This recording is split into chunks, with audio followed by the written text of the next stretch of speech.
अगर आप एकदम स्वस्थ हैं तो मुझे पता है कि आप घर पे तो शांति से नहीं बैठते होंगे। हर रोज आप घर से बाहर निकलते होंगे, और जब घर से हम बाहर निकलते हैं तो सबसे पहली दो चीजें जो हम नहीं भूलते हैं कभी, एक मोबाइल, दूसरा पर्स। क्योंकि हमें पता है कि घर से बाहर निकलते ही सबसे पहले हमें पैसों की जरूरत पड़ेगी। हो सकता है हमें एक जगह से दूसरी जगह जाना है तो ट्रांसपोर्ट के लिए पैसे, अगर बाहर कुछ खाना पीना है तो वहां के लिए पैसे, या हमें घर परिवार के लिए कुछ सामान खरीदना है तो उसके लिए पैसे।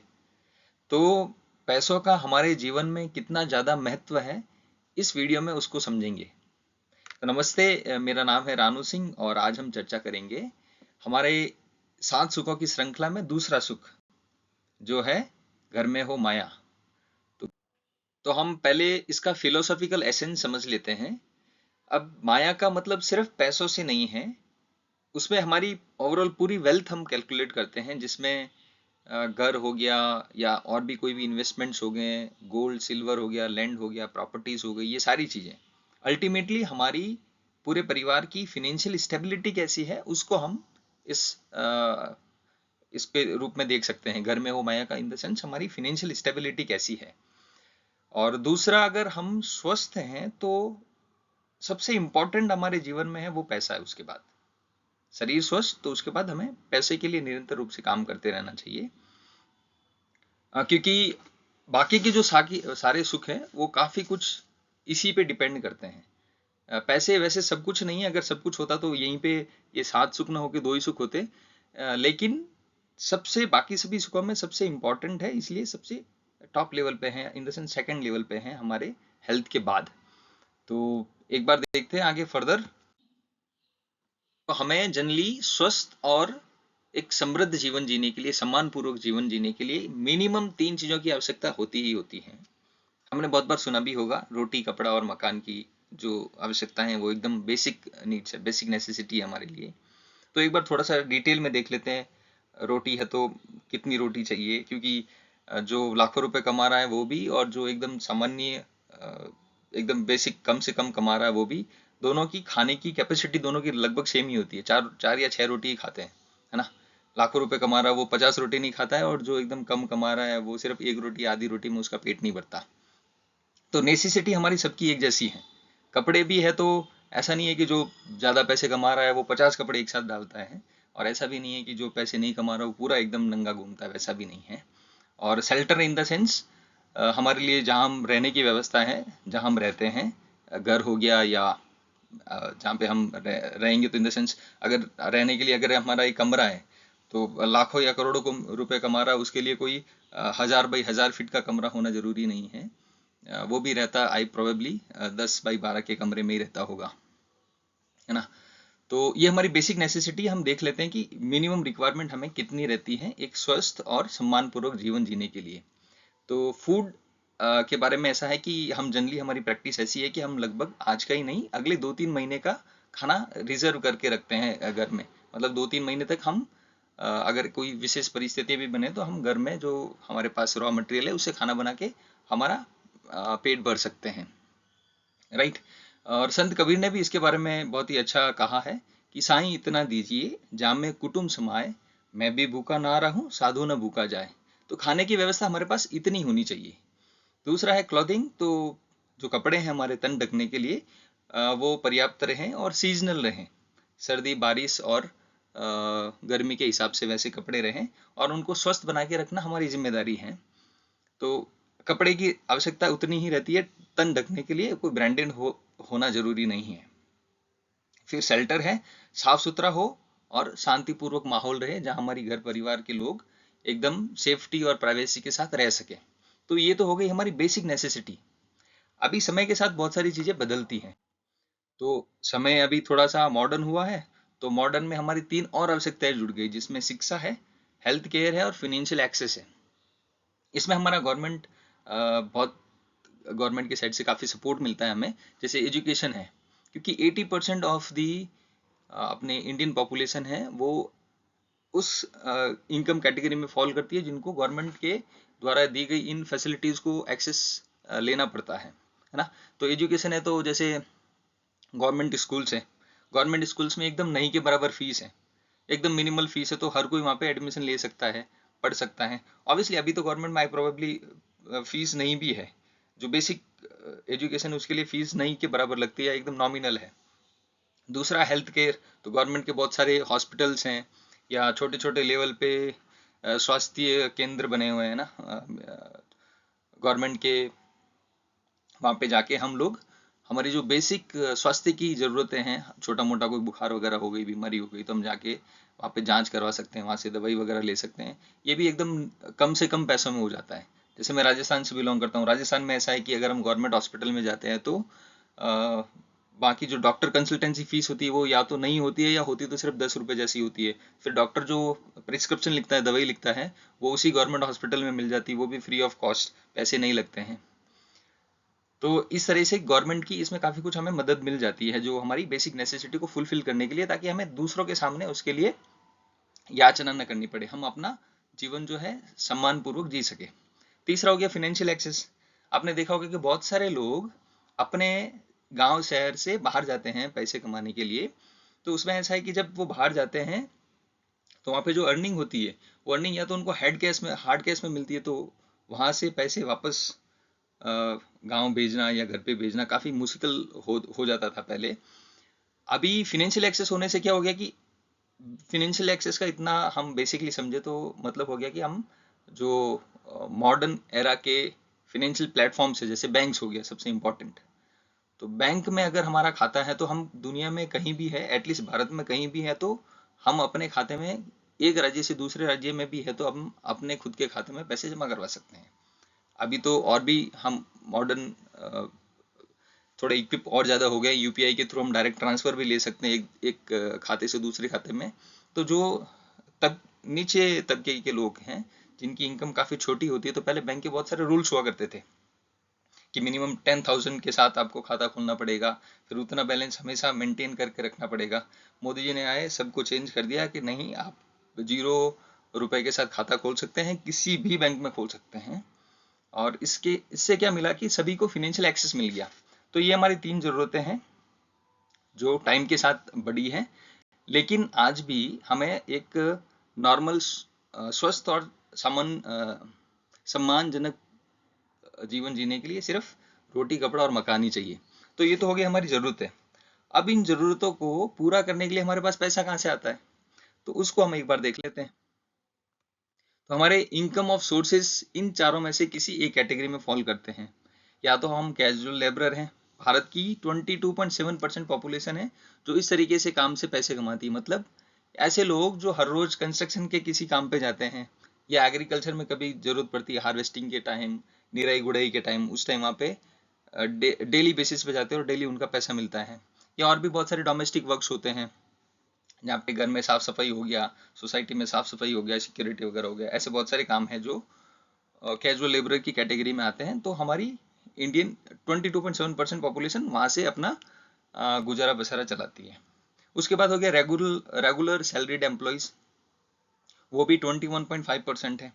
तो अगर आप गवर्नमेंट या प्राइवेट किसी भी सेक्टर में काम करते हैं, तो आप जो अपना पूरा समय देते हैं 1 महीने का, उस महीने के बाद में आपको एक फिक्स अमाउंट में एक सैलरी मिलती है, पैसा मिलता है, और उसी पैसे से हम हमारी जो बेसिक नेसेसिटी हैं, जो हमारी ज़रूरत है घर परिवार को चलाने की, वहाँ से वो फुलफिल होती है। फिर या तो हम सेल्फ एम्प्लॉयड है। सेल्फ एम्प्लॉयड मतलब हम कहीं पे बंधे हुए नहीं है काम करने के लिए, हम अपना काम अपने खुद के तरीके से करते हैं। ये सबसे ज़्यादा पॉपुलेशन है, 50.8%। इसमें जैसे फार्मर हो गया, अपने खुद के खेत हैं, सीजनल अपनी खेती करते हैं, जो भी आउटपुट आता है वहाँ से उसको मार्केट में बेचते हैं, पैसा आता है उससे, और उससे अपना घर जीवन चलाते हैं। आपने आजू बाजू में बहुत सारे शॉपकीपर्स वगैरह देखे होंगे ना, उसमें क्या होता है कि उसी घर परिवार के कुछ सदस्य मिलके उस दुकान को चलाते हैं, और वहाँ से जो इनकम जनरेट होती है उससे वो अपना घर वगैरह चलाते हैं। फिर बहुत सारे प्रोफेशनल सर्विसेज वगैरह इसमें हो गई, जो अपने फील्ड में मास्टर्स रहते हैं, जैसे डॉक्टर हो गए, वकील हो गए, है ना, इंजीनियर्स वगैरह हो गए, या फिर आर्टिस्ट वगैरह हो गए। तो ये लोग क्या होता है कि अपने फील्ड के अपने आप में मास्टर होते हैं, और ये अपनी सेवाओं के बदले में पैसा चार्ज करते हैं। तो ये किसी के लिए डायरेक्टली काम नहीं कर रहे हैं, लेकिन फिर भी एक बहुत अच्छा स्टेबल इनका सोर्स ऑफ इनकम होता है, और बहुत अच्छे से ये पैसे कमाते हैं इसमें। फोर्थ हो गया बिजनेस, इसमें बिल्कुल कम लोग हैं, ओनली 5% है। बिजनेस का मतलब शॉपकीपर्स वगैरह बिजनेस में नहीं आते, देखो सेल्फ एम्प्लॉयड में आते हैं। उसका रीजन है कि वो जो काम कर रहे हैं वो खुद ही काम कर रहे हैं या घर परिवार के लोग ही उसमें काम कर रहे हैं। बिजनेस में वैसा हो गया कि बिजनेस उसको हम बोल सकते हैं जिसमें जो बिजनेस के फाउंडर्स हैं, जो स्टेक होल्डर्स हैं, वो तो काम करते ही हैं, उसके अलावा एक पूरी डेडिकेटेड टीम रहती है जो उस काम को पूरा करती है। और जब काम को पूरा करती है तो उसका एक पैसा, एक फंड कलेक्ट होता है, वो फंड एक पैसा कमाते हैं। वो मैक्सिमम जो उसकी जो शेयरिंग होती है खर्चे निकालने के बाद, वो बिजनेसमैन जो होते हैं, जो ओनर्स होते हैं, उनके बीच में डिवाइड होती है। बाकी की जो टीम काम कर रही है उसको मोटिवेटेड रखने के लिए, उनको हमेशा साथ बनाए रखने के लिए सिर्फ उनको सैलरी दी जाती है, या फिर उनके लिए जो भी सुविधाएं हैं वो सारी दी जाती हैं, DA TA वगैरह बहुत सारी सुविधाएं दी जाती हैं, घर वगैरह की फैसिलिटी भी दी जाती है, रेंट वगैरह। तो ये बहुत सारी फैसिलिटीज वहाँ पे दी जाती हैं, बट अल्टीमेटली जो प्रॉफिट में शेयरिंग है वो तो जो बिजनेस के ओनर्स हैं उनमें रहता है। तो ये बिजनेस का रेशियो हमारे यहाँ पे काफी कम है। बहुत सारे ऐसे आपने लोग देखे होंगे, और ऐसा नहीं है कि हमें ज्यादा पैसा कमाना है तो कोई कैटेगरी को स्विच करना है। जैसे हम सैलरीड एम्प्लॉयड है, तो सैलरीड वाला ऐसा नहीं है कि बिजनेस में जाएगा तो ये अच्छा पैसा कमाएगा, यहाँ पे भी बहुत सारी अपॉर्चुनिटीज रहती है। जितनी भी टॉप कंपनीज हैं, सभी के जो टॉप मैनेजमेंट लोग हैं जो वहाँ पे काम करते हैं, उनको भी सैलरी मिलती है, लेकिन बहुत ही ज़्यादा मिलती है। वो सेल्फ एम्प्लॉयड और काफ़ी सेल्फ एम्प्लॉयड और बिजनेसमैन से काफ़ी ज़्यादा कमाते हैं। सेल्फ एम्प्लॉयड में भी आप देखेंगे कि बहुत सारे ऐसे प्रोफेशनल्स हैं, जैसे वकील हो गए, एक एक हियरिंग के लाखों और करोड़ों रुपए चार्ज करते हैं। डॉक्टर हो गया, एक सिंपल सिंपल तो नहीं बोलेंगे, बहुत कॉम्प्लिकेटेड होते हैं ऑपरेशंस, बट एक ऑपरेशंस के वो बहुत लाखों रुपए चार्ज करते हैं, जो कि हो सकता है 1-2 घंटे का ऑपरेशन हो, लेकिन 1-2 घंटे में वो लाखों रुपए उसमें कमाते हैं, क्योंकि वो अपने आप के फील्ड के मास्टर्स हैं। फिर आर्टिस्ट हम देखते हैं, एक्टर वगैरह हैं, खुद काम करते हैं। एक, क्योंकि मूवी बनाने वाला तो एक बिजनेस हाउस हो सकता है, लेकिन जो डायरेक्टर डायरेक्टली उसमें काम करता है वो तो अपनी एक्टिंग बेचता है ना, अपनी कला बेचता है उसमें, और उस कला के बदले में उसको पैसे दिए जाते हैं। तो जो प्रोफेशनल्स हैं वो काफी हायर अमाउंट में पैसा कमाते हैं, ठीक है ना। तो जिस फील्ड में है उसमें अगर हम मास्टर हैं तो बहुत अच्छा पैसा बना पाएंगे।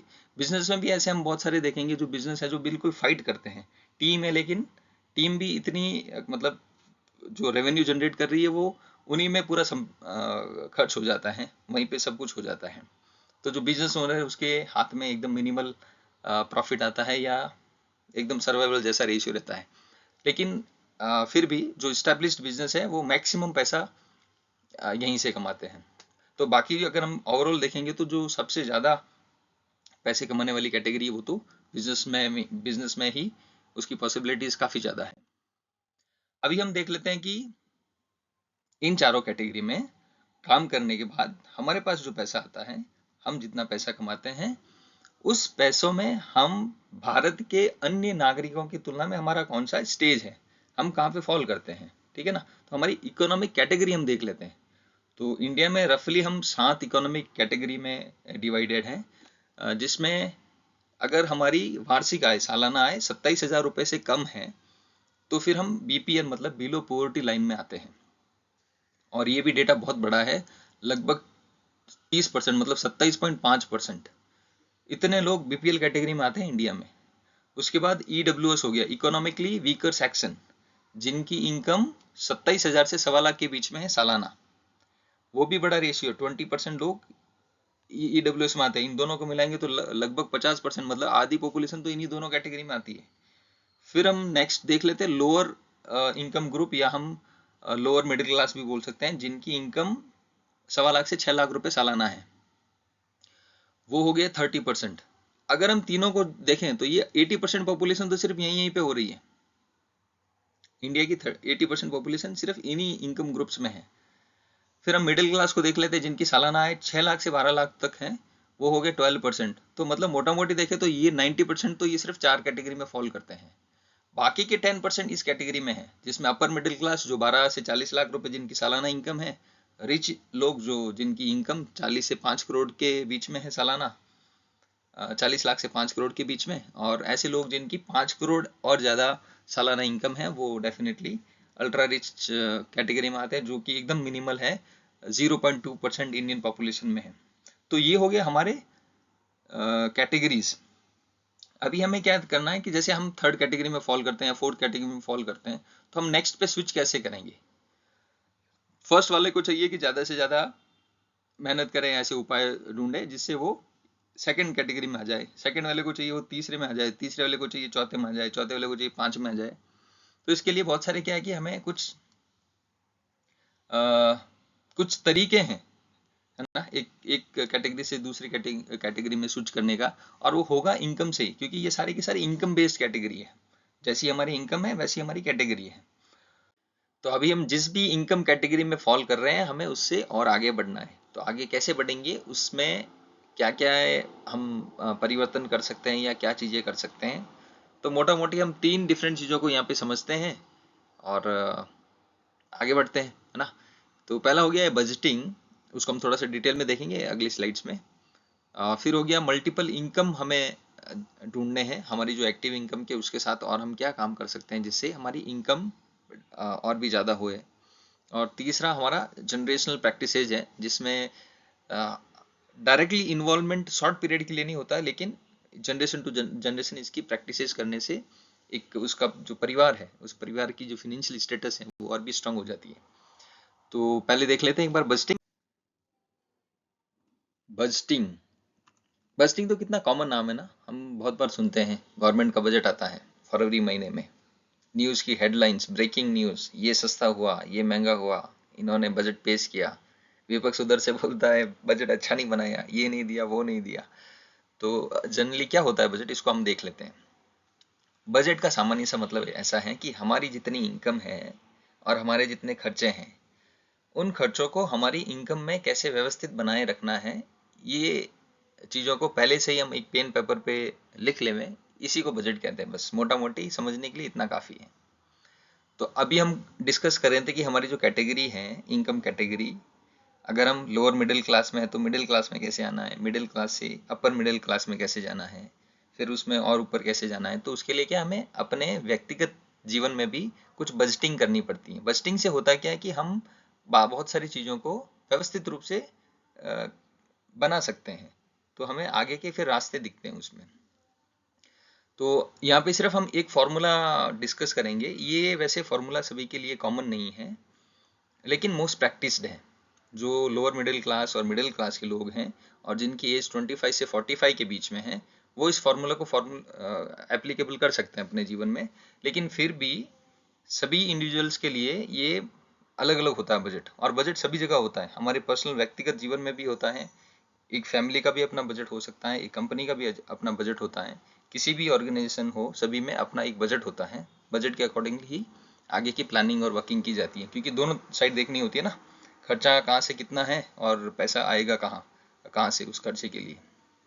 तो हम एक बार ये कॉमन प्रैक्टिस है वो देख लेते हैं। ये स्टडी बेस्ड है, मेरा बनाया हुआ नहीं है, स्टडी बेस्ड है। इसमें 50-30-20 रूल को डिस्कस किया गया है।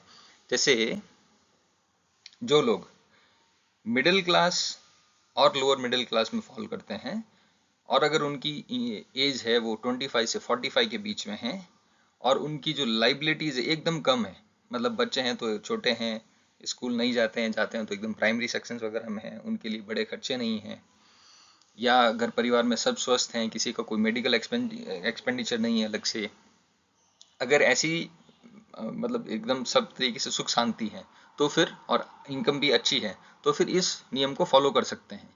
उसमें ऐसा है कि 50% जो है वो अपनी सामान्य जरूरतों के लिए पूरी कर सकते हैं। वही जरूरतें जो हमने सबसे पहले डिस्कस की थी, है ना, 33+3, रोटी कपड़ा मकान, और उसके बाद में शिक्षा, स्वास्थ्य और फिनेंशियल एक्सेस, है ना।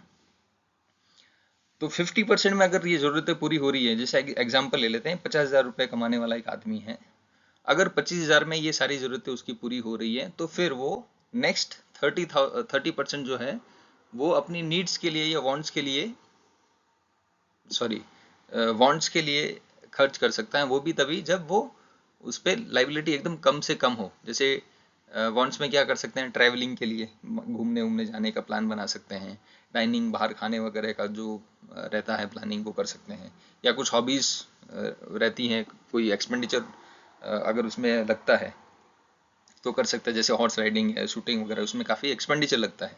या आप ऐसे कोई क्लब के मेंबर्स बनते हो, जो आपकी एज ए हॉबी आप उसको ज्वाइन करते हो, तो वहाँ पे भी कुछ पैसा लगता है, तो वहाँ पे हम 30% खर्च कर सकते हैं। और रिमेनिंग 20% वो है हमेशा 100% सेविंग में जाना चाहिए। अब सेविंग बहुत तरह की हो सकती हैं। सेविंग हम बैंक में डिपॉजिट भी रख सकते हैं, घर में भी फंड्स रख सकते हैं, इंश्योरेंस करवा सकते हैं, अलग अलग जगह इन्वेस्टमेंट कर सकते हैं, म्यूचुअल फंड में कर सकते हैं, स्टॉक्स में कर सकते हैं, ज़्यादा पैसा है तो प्रॉपर्टीज़ में कर सकते हैं, गोल्ड सिल्वर में कर सकते हैं। तो बहुत सारी जगह पे इन्वेस्टमेंट कर सकते हैं, वो एक तरीके से सेविंग हो गई हमारी। ठीक है, तो ये हो गया बजटिंग। मतलब बजटिंग इस तरह से बनाई जाती है, हमारी ज़रूरतें वर्सेस हम आगे क्या अचीव करना चाहते हैं वो भी उसमें रहता है। जैसे सेविंग में, तो सेविंग हम स्पेसिफिक कर सकते हैं। जैसे एमरजेंसी फंड के लिए हमने 5% रिजर्व कर दिया कि इसमें से जो 5% रहेगा वो सिर्फ एमरजेंसी फंड में हम ऐड करते रहेंगे। और ये एमरजेंसी फंड तो बहुत इंपॉर्टेंट है एक्चुअली। अगर आपकी कौन सी भी कैटेगरी में अगर आप फॉल करते हो तो एक एमरजेंसी फंड हमेशा घर में रहना चाहिए। एमरजेंसी फंड का मतलब क्या हो गया कि सपोज कभी भी in middle of the night अगर आपके घर में कोई इमरजेंसी, मेडिकल इमरजेंसी आती है, तो फिर आधी रात में कहाँ जाएंगे हम मदद मांगने के लिए।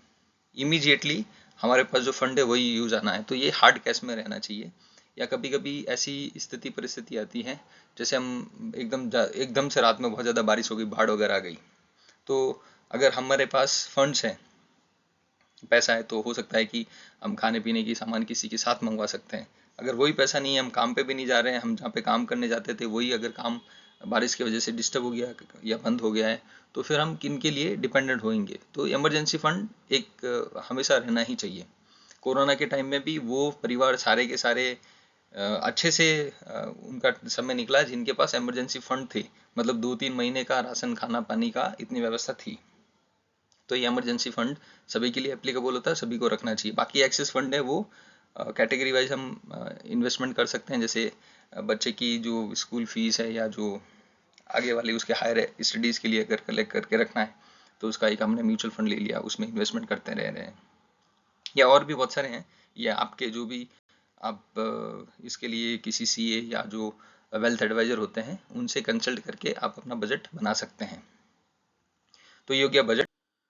तो बजटिंग के अलावा सबसे इम्पोर्टेंट और है हमारे साथ कि हम हमारी जो करंट इनकम है उसको और कैसे बड़ा कर सकते हैं। अपने पास और क्या क्या ऐसे रिसोर्सेज या प्लेटफॉर्म हो सकते हैं जहाँ से हम और भी पैसा बना सकते हैं।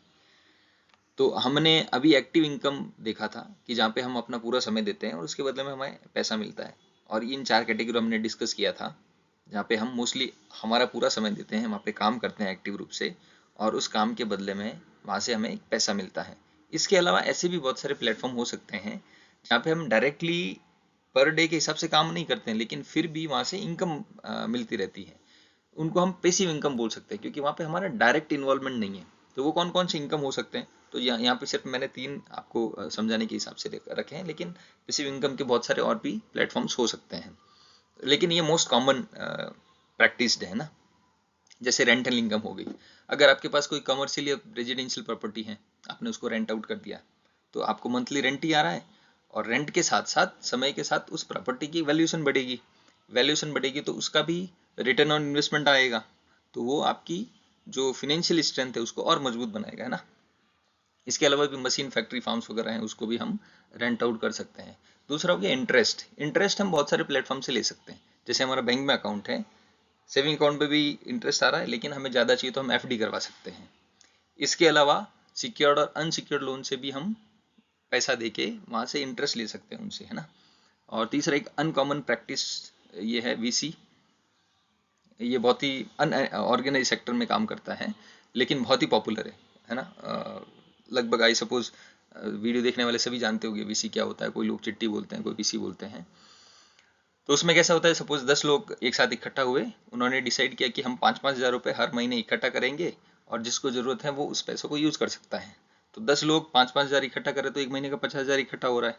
अब 50,000 में से एक को पैसे की रिक्वायरमेंट है, तो फिर उसकी बोली लगती है कि आप जो पैसा है उस पैसों में 45,000 रुपीज़ आपको दिए जाएंगे, और 5,000 रुपीज़ है वो इंटरेस्ट के रूप में सभी में बढ़ जाएगा। तो फिर 5,000 की जगह पे सारे लोग 4,500 4,500 ही कलेक्ट करेंगे, और वो 45,000 रुपीज़ उस पर्सन को दे देंगे जिसकी रिक्वायरमेंट है। तो ऐसे ये 10 महीने तक चलता रहता है, और जो सबसे लास्ट में प्रोबेबली लेता है पैसा, उसको लगभग पूरे 50,000 मिलते हैं। तो भरते वो कम है, जैसे हो सकता है कि पहले महीने 45 भरे, अगले महीने 46 भरे, तो ऐसे करके रफली टोटल जो है 12 महीने में या 10 महीने में 4700 ही भरे, लेकिन मिले पूरे 5000 रुपये, 50,000 रुपये, तो 3000 रुपीज़ का वहाँ पे उसको इंटरेस्ट मिल गया उसमें 10 महीने में। तो ये बहुत सारी प्रैक्टिसेस हैं। फिर डिविडेंड वगैरह हो गया। डिविडेंड हमें स्टॉक मार्केट वगैरह से मिलता है, जैसे आपने किसी कंपनी के शेयर ले रखे हैं, है ना, स्टॉक में हिस्सेदारी ले रखी है, तो हर एक कंपनी हर क्वार्टरली मोस्टली अपना डिविडेंड डिक्लेयर करती हैं। तो आपके पास जितना स्टेक है उस कंपनी का, जितने शेयर्स हैं, तो वो पर शेयर के हिसाब से डिविडेंड डिक्लेयर करते हैं। और तो वो डिविडेंड जो है आपके इन्वेस्टमेंट के अकॉर्डिंगली आपके खाते में ट्रांसफ़र किया जाता है। प्लस उस स्टॉक की टाइम के साथ वैल्यूएशन भी बढ़ती है। तो जैसे जैसे वैल्यूएशन बढ़ेगी, वैसे वैसे आपका वो जो इन्वेस्टमेंट है वो और बड़ा होता जाएगा। तो जब भी आपको ज़रूरत पड़ेगी, आप सेल आउट करके वहाँ से एक बड़ा पैसा निकाल सकते हैं, या फिर वो आपकी और भी जो फिनेंशियल स्टेटस है उसको और भी स्ट्रेंथन करके रखेगा। अभी समय के हिसाब से हमारे पास एक और अपॉर्चुनिटी आई है, जिसको हम हाइब्रिड अपॉर्चुनिटी बोल सकते हैं, जिसमें एक्टिव और पैसिव दोनों तरीके से इनकम जनरेट होती है। जैसे YouTube मोनेटाइजेशन वाला हो गया। YouTube पे मैंने जैसे वो एक चैनल बनाया, बहुत सारे हैं, चैनल बनाया है, वीडियोस डालते हैं, वीडियोस की जैसे व्यूअरशिप होती है उस हिसाब से उस पर एडवर्टीजमेंट चलते हैं। एडवर्टीजमेंट का जो पैसा होता है उसमें YouTube का एक revenue model, revenue sharing model है, जिसमें सपोज एक YouTube के वीडियो पे एक एडवर्टीजमेंट वाला 100 रुपये खर्च करता है, तो 70 रुपये वो YouTube जो जिस चैनल पे या जिस वीडियो पे चल रहे हैं उसको जाएगा, वीडियो बनाने वाले को, और 30% यूट्यूब अपने खुद के पास रखता है। तो इस तरीके से ये एक ऑप्शन हो गया। दूसरा है डिजिटल कंटेंट लाइसेंसिंग या क्रिएटिंग वाला हो गया। आप किसी और के लिए कंटेंट बना के या आपने ऐसा कुछ मॉड्यूल तैयार करके रख दिया कि आपका जो जो कंटेंट है वो बहुत जगह common as a common practice के रूप में यूज़ किया जा रहा है। तो ऐसी बहुत सारी चीज़ें हो गई। फिर एफिलिएट मार्केटिंग या ई कॉमर्स वाला हो गया। इसको अगर हम सिंपली समझे तो ऐसा है कि जैसे सपोज किसी को मेरा टी शर्ट अच्छा लगा, बोले कि यार अच्छा टी शर्ट है, कहाँ से लिया, तो मैं बोलूँगा कि वह पास वाली दुकान से लिया। तो वो पास वाली अगर दुकान से लेके आएगा तो मुझे तो कोई प्रॉफिट नहीं है उसमें, मैंने तो बताया कि वहाँ पे मिलेगा। लेकिन यही ऑनलाइन में कैसे अपॉर्चुनिटीज़ है हमारे पास कि सपोज मैंने अमेजोन से लिया है या फ्लिपकार्ट से लिया है, मैं बोलूँगा कि मैंने फ्लिपकार्ट से लिया है और ये वाले वेंडर से लिया है। तो मैं अगर उसको लिंक भेजता हूँ, जो रेफरल लिंक होते हैं, लिंक भेजता हूँ, और उसी लिंक से मेरा दोस्त अगर ये टी शर्ट खरीदता है, तो वो जो पेमेंट करेगा उस पेमेंट में भी मुझे, जो फ्लिपकार्ट या अमेजोन है जिसका मैंने लिंक शेयर किया है, वो लोग मुझे भी पैसा भेजेंगे। ये हो गया एफिलिएट मार्केटिंग। मतलब आप इंटेंशनली वहाँ से पैसे, मतलब आप उसमें काम नहीं कर रहे हैं कुछ ज़्यादा, आप सिर्फ लिंक शेयर कर रहे हैं, लेकिन उस लिंक के हिसाब से आपको पैसे मिल रहे हैं। ऐसे अब बहुत सारी एप्लीकेशंस हैं हमारे पास। जैसे अभी थोड़े दिनों पहले मैं देख रहा था कि एक क्रेड नाम से एप्लीकेशन है। क्रेड एप्लीकेशन है, तो उसमें हम पेमेंट करते हैं, उसका भी हमें कुछ रिवॉर्ड पॉइंट्स मिलते हैं। तो मैंने अपने एक दूसरे वाले मोबाइल में उसको ट्रांसफ़र किया, तो ट्रांसफ़र करने से सिर्फ एक ट्रांसफ़र से 200 रुपीज़ का कैशबैक मिला। तो ऐसे सपोज आपने 50 लोगों को भेजे, 50 में से अगर 5 ने किया तो 200 ऐसे करके आपने 1000 रुपीज़ वहाँ से पैसे कमा लिए। लेकिन इसमें आपने एक्टिवली कुछ वर्क नहीं किया, है ना, ये रेफरल हो गया। या ये हम इसको इस तरीके से बोलते हैं, ये डिजिटल अपने पास अभी आज के डेट में ये अपॉर्चुनिटी है, कर सकते हैं। या फिर आप बहुत ज़्यादा नॉलेज रखते हैं और आपकी थिंकिंग लेवल बहुत हाई लेवल की है, तो आप बुक राइटिंग वगैरह कर सकते हैं। बुक राइटिंग के टाइम में बुक को जब सेल करेंगे तो वहाँ से तो इनकम होगी ही, उसके अलावा भी उसकी रॉयल्टी मतलब ईयर ऑन ईयर मिलती रहेगी, है ना। तो ये बहुत सारे प्लेटफॉर्म हो सकते हैं जहाँ पे हम अपनी जो इनकम है, करंट इनकम, उसको और भी बड़ा बना सकते हैं और भी उसमें ऐड ऑन कर सकते हैं। और हमारे पास generally multiple level of incomes होनी चाहिए, एटलीस्ट 2 या 3 तो सोर्सेज होने चाहिए इनकम के, है ना। अब हम एक बार देख लेते हैं हमारी जनरेशनल प्रैक्टिसेस, है ना। हम प्रोबेबली जिस घर में रह रहे हैं अभी, वो हमने अपने दम पे नहीं बाई किया हो सकता है हमें अपने पिताजी से मिला हो या दादाजी से मिला हो, है ना। या जो हमारी पास लैंड है, प्रॉपर्टी है, एग्रीकल्चर लैंड है या और भी कमर्शियल लैंड है, हो सकता है हमने वो अपने आप से नहीं बनाई हो, हमें अपने फोर फादर्स वगैरह से मिली हो, या गोल्ड सिल्वर है। ऐसे बहुत सारे इन्वेस्टमेंट है जो जनरेशन टू जनरेशन ट्रांसफ़र होते रहते हैं। तो ये भी जो चीज़ें हैं वो हमारी फिनेंशियल स्टेबिलिटी को और भी स्ट्रांग बनाते हैं, है ना। क्योंकि ऐसे कुछ परिस्थितियाँ अगर बनती हैं, एकदम एक्सट्रीमली सीवियर केसेस बनते हैं, तो हम ये जो इन्वेस्टमेंट है, इस इन्वेस्टमेंट को यूज़ करके हम उस परिस्थितियों से उस टाइम के लिए बाहर निकल सकते हैं ना। तो ये हमारी एक तरीके से फिनेंशियल स्टेबिलिटी को रिप्रेजेंट करते हैं। अभी हमने मोटा मोटी जो समझा है उसमें एक चीज़ हमें बहुत ही इंपॉर्टेंट है ध्यान रखना, वो है कि हमारी ज़रूरतें बहुत कम है। हमारी ज़रूरतें तो रोटी कपड़ा मकान ही है, और वो भी लिमिटेड है। रोटी है तो 4-6 ही चाहिए, कपड़ा है तो सिर्फ 3 तन ढकने के लिए चाहिए, और मकान है तो भी हम 4x6 वाले पलंग पे ही सोते होंगे, है ना। कोई कोई बहुत ज़्यादा पैसा कमाता है तो वो 1000x1000 फिट के पलंग पे नहीं सोता है ना। तो जब हमारी ज़रूरतें सीमित हैं तो हम जो हमारी जो कमाई है, हम जो पैसे जनरेट कर रहे हैं, कमा रहे हैं, वो एक धर्म पूर्वक हो, और उसके लिए हम किसी और का, है ना, मन दुखा के, दिल दुखा के या धोखाधड़ी करके पैसा नहीं कमाएं, क्योंकि अल्टीमेटली वो कहीं भी हमारे लिए बेनिफिशियल नहीं है ना। उससे हम बहुत ज़्यादा कुछ कर नहीं पाएंगे उस पैसों का, है ना। और इसके लिए मतलब कहा जाता है कि अर्जन करो धर्म से और उपयोग करो विवेक से। विवेक मतलब बजट बना के उपयोग करना चाहिए हमें। तो एक बार देख लेते हैं हमने इस वीडियो में क्या देखा है, और जो देखा है वो पर्याप्त है या उससे और भी ज़्यादा जानने की ज़रूरत है। तो इसमें हमने सबसे पहले देखा कि हमारी ज़रूरतें क्या हैं, रोटी कपड़ा मकान, और उसके बाद मॉडर्न के हिसाब से, मॉडर्न टाइम के हिसाब से स्वास्थ्य, शिक्षा और फिनेंशियल एक्सेस। अभी हमारी जो बेसिक ज़रूरत है उनको पूरा करने के लिए हमारे पास पैसा कहाँ से आता है। तो हमने 4 कैटेगरीज डिस्कस की कि ये 4 कैटेगरी हैं, हम यहाँ पे उन 4 में से किसी एक कैटेगरी में काम करते हैं और उसी कैटेगरी से हमें पैसा आता है। उसके बाद हमने डिस्कस किया कि जो हमारे पास फंड आ रहा है, जो पैसा हमें आ रहा है, हम उस पैसे को लेके भारत के बाकी अन्य सिटीजन की कंपैरिजन में हम कौन से कैटेगरी में फॉल करते हैं, लोअर मिडिल क्लास में है या मिडिल क्लास में है या अपर क्लास में है। फिर हमारी उस टाइम की जो भी पोजीशन है, हम उसमें और आगे कैसे बढ़ सकते हैं, हमारी जो स्टेटस है हम उसको और अप कैसे बना सकते हैं। तो हमने जनरली 2 स्ट्रेटेजीज डिस्कस की, 3 स्ट्रेटेजीज डिस्कस की वैसे। इसमें सबसे पहला बजटिंग हमने देखा, दूसरा हमने देखा कि हम कैसे एक्स्ट्रा सोर्स ऑफ इनकम ढूंढ सकते हैं और वहाँ से हमारी इनकम को और बड़ा बना सकते हैं। तीसरा जनरेशनल प्रैक्टिसेस हमने देखा। इतनी चीज़ें हमने इसमें डिस्कस की हैं, लेकिन ये जो हमने डिस्कस किया है ये 0.01 के बराबर है। अपने आप में ये जो माया का जंजाल है, ये वर्ड है, ये अपने आप में बहुत ही बड़ा है। हम एक छोटे से वीडियो में इसको डिस्कस कर ही नहीं सकते। तो अगर इसमें हमें और जानना है तो आप मुझे फिर एक दूसरे चैनल पे भी फॉलो कीजिए जिसका नाम है कार्य कौशल कंसल्टेंसी। उसमें हम जनरली क्या करते हैं, पूरी ये जो फिनेंशियल वर्ड है उसको पूरा देखते हैं, उसकी एनालिसिस करते हैं। जैसे हम उसमें देखते हैं कि वर्ल्ड इकोनॉमी कैसे काम करती है, फिर इंडियन इकोनॉमी कैसे है। हम 2010 में 9वीं पोजीशन पे थे, आज 2025 में हम दुनिया की चौथी लार्जेस्ट इकोनॉमी बन गए हैं। तो वो कैसे बने, जर्नी कैसी रही हमारी। प्रोजेक्टेड है कि हम 2030 तक दुनिया की तीसरी बड़ी इकोनॉमी बन जाएंगे।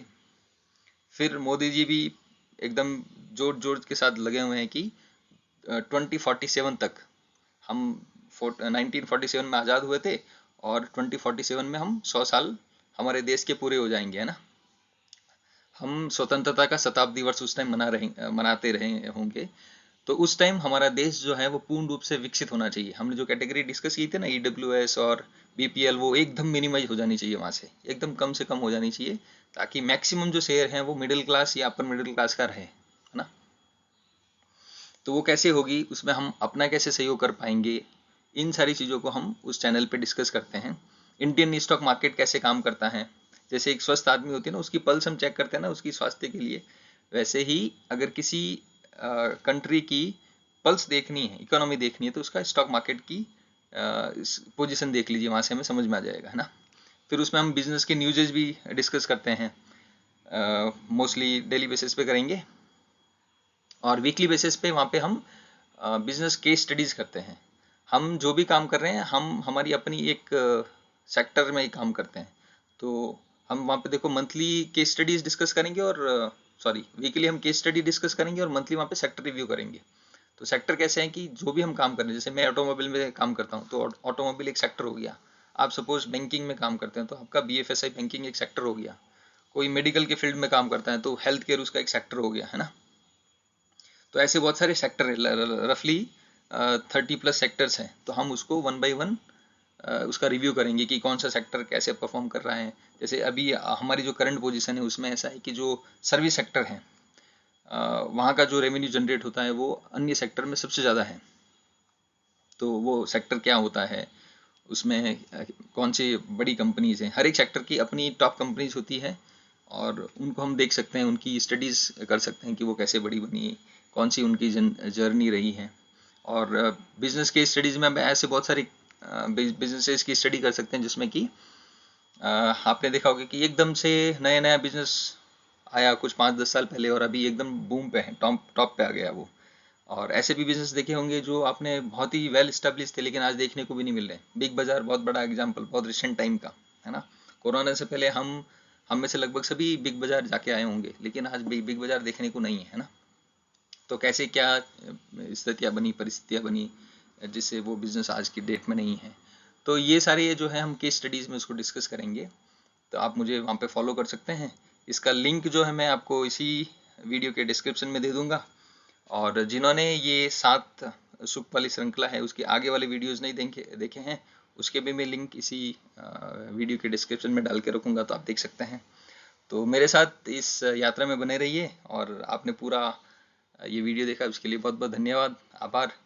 अगर आपको लगता है कि मेरे द्वारा दिए गया आज मतलब चर्चा किया गया ये जो नॉलेज है आपकी कहीं भी काम आता है या किसी और को काम आ सकता है, तो उन तक ज़रूर पहुंचाइए और आपका स्नेह प्यार बना के रखिए। धन्यवाद, थैंक यू।